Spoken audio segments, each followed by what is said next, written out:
সমস্ত যোগ্য শিক্ষক শিক্ষিকা এবং শিক্ষাকর্মীদের জন্য একটা মৃত্যু পরোয়ানা উনি আজকে আমাদের জন্য ঘোষণা করলেন। আমরা কখনো চাইনি নোটিফিকেশন দিক, কিন্তু আজকে আমরা ওনার মুখ থেকে শুনলাম নোটিফিকেশনের বার্তা। বিশেষ করে উনি যে সুপ্রিম কোর্টের জাজমেন্টের কথা বললেন, সুপ্রিম কোর্টের জাজমেন্টে কোনো এক আশঙ্কা ছিল যে সরকার হয়তো আমাদেরকে পরীক্ষার দিকে নিয়ে যেতে চাইছে।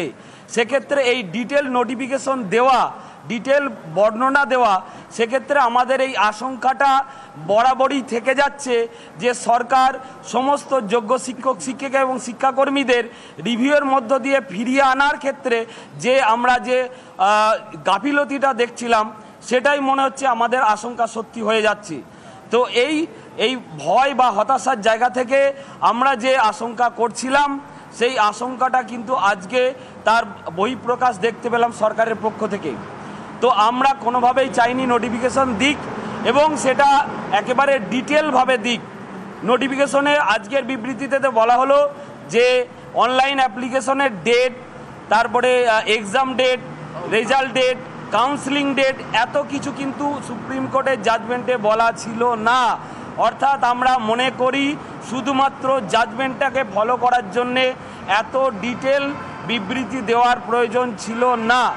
অর্থাৎ আমাদের কোনো এক জায়গায় মনে হচ্ছে যে সরকারের সদিচ্ছার অভাব আছে, যে সমস্ত যোগ্যদের ফিরিয়ে আনার ক্ষেত্রে সেই সদিচ্ছার অভাব আমরা দেখতে পাচ্ছি। আজকে আমরা বলবো যে নেতাজি ইন্ডোর স্টেডিয়ামে যে মুখ্যমন্ত্রীকে আমরা দেখেছিলাম যে উনি থাকতে একজন যোগ্যেরও চাকরি যাবে না, আজকের মুখ্যমন্ত্রী কিন্তু সেই দিনের থেকে আলাদা। অর্থাৎ উনি আইনটাকে মেনে করবেন। কোনো একটা জায়গায় মনে হচ্ছে যে সুপ্রিম কোর্টের অর্ডারটাকে উনি অ্যাকসেপ্ট করে নিয়ে যে রাজ্য সরকার এবং স্কুল সার্ভিস কমিশন যে দুর্নীতি করেছে, সেটাকে পুরোটাকে এড়িয়ে যাওয়ার একটা মানসিকতা আমরা দেখলাম। অর্থাৎ আমাদের প্রতি যে ইনজাস্টিস হয়েছে, আমরা নিরীহ, আমরা যোগ্য, আমরা কোনো দুর্নীতির সঙ্গে যুক্ত নয়। অর্থাৎ 7 বছর সার্ভিস করার পরে আমাদের প্রতি সরকারের যে দায়বদ্ধতা থাকার কথা ছিল, আজকের বিবৃতিতে সে তার প্রতিফলন আমরা দেখিনি। উনি দুটো অপশনের কথা বলেছেন। প্রথম অপশন হচ্ছে এক্সাম, দ্বিতীয় অপশন হচ্ছে রিভিউ। উনি বললেন যে রিভিউটা অ্যাকসেপ্ট হয়নি, সরকার চেষ্টা করবে। আমরা বারবার বলবো সেকেন্ড অপশনটা সরকারকে সর্বতভাবে চেষ্টা করতে হবে, রিভিউটা অ্যাকসেপ্ট করিয়ে সমস্ত যোগ্য শিক্ষক শিক্ষিকা এবং শিক্ষাকর্মীর চাকরি ফিরিয়ে আনার ব্যবস্থা করতে হবে।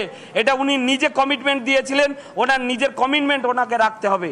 আমরা যোগ্য শিক্ষক শিক্ষিকা অধিকার মঞ্চের পক্ষ থেকে এটাই আমাদের ওনার কাছে আবেদন। পরীক্ষা দেওয়ার কথা যে বলা হয়েছে, বিজ্ঞপ্তি প্রকাশিত হচ্ছে, সেই বিষয়ে কি চিন্তা ভাবনা? পরীক্ষা কেমন দেবে? আমরা মনে করি যে অনলাইন অ্যাপ্লিকেশনের যে ডেটটা উনি বলেছেন, যে জুলাই মাসের একটা ডেট বললেন, তো এটা আরও বাড়ানো যেত। সেক্ষেত্রে কি হতো যে রিভিউটা অ্যাকসেপ্ট করানোর ক্ষেত্রে সরকারের হাতে সময়টা আরও বেশি পাওয়া যেত।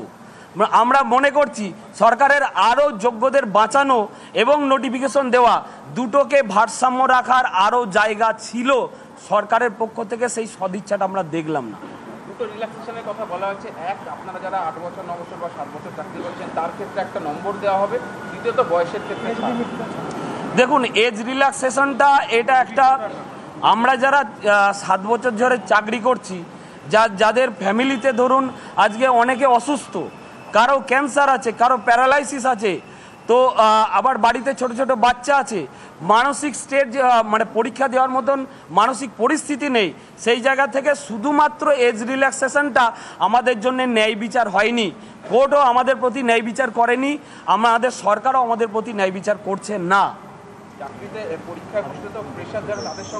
প্রশ্ন আমরা করছি, প্রশ্ন করে নিচ্ছি। এটা নিশ্চয়ই প্রেসারদের সঙ্গে বসা, আজকে কম্পিটিশনের মানে একটা নর্মাল একটা এক্সাম দেওয়া আর কম্পিটিটিভ এক্সামের প্রচুর ডিফারেন্স আছে।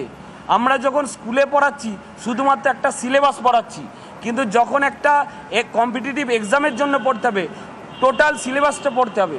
তাহলে আজকে যখন আমরা স্কুলে আমাদের শিক্ষকতার দায়িত্ব পালন করব, আমাদের সাংসারিক দায়িত্ব আছে, আমাদের চাকরি হারিয়ে গেছে এই দুশ্চিন্তার মধ্যে আছি, শারীরিক প্রতিবন্ধকতা আছে, এই সমস্ত কিছু প্রতিকূলতার কে কাটিয়ে উঠে একটা কম্পিটিটিভ এক্সাম দিয়ে সেটাকে কোয়ালিফাই করা এবং চাকরিটাকে পাওয়া মানে মোস্টলি ইম্পসিবল। আচ্ছা, সকলকেই অ্যাড্রেস করে আমি কয়েকটা কথা বলতে চাই।